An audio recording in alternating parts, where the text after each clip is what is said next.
আজকে করব অনেকের পছন্দ অপছন্দের করলা ভাজি। করলা দেখলে অনেকেরই চোখে পানি আসে, অনেকের আবার জিহ্বায়ও পানি আসে। তো একদম সহজ ভাজি। আমি পেঁয়াজ দিয়ে হালকা সটে করে নিই, যেহেতু আমাদের এখানকার পেঁয়াজগুলোতে অনেক রস থাকে।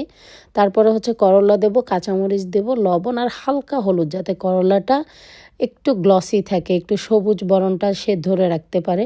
তো করলা আসলে অনেক তিতা, ভাজার পরে আসলে অতটা তিতা লাগে না, যারা নতুন খায় তাদের বোধহয় লাগে। যেমন আমার ভিডিও কিন্তু অনেকের কাছে তিতা লাগে, আবার অনেকের কাছে মিঠা লাগে, অনেকের কাছে মজা লাগে, হয়তো বা আমার ধারণা মতে। তো করলাও কিন্তু ওই রকম, আমরা যারা করলা খাওয়া শিখে গেছি তাদের কাছে তো অমৃত লাগে। আর যারা এখনও শেখে নাই তাদের কাছে তো আসলে কি আর বলবো, সেই ভাষা ব্যক্ত করার মতো ও অভিধানিক অর্থ, ওয়ার্ড, শব্দ আমার কাছে নাই।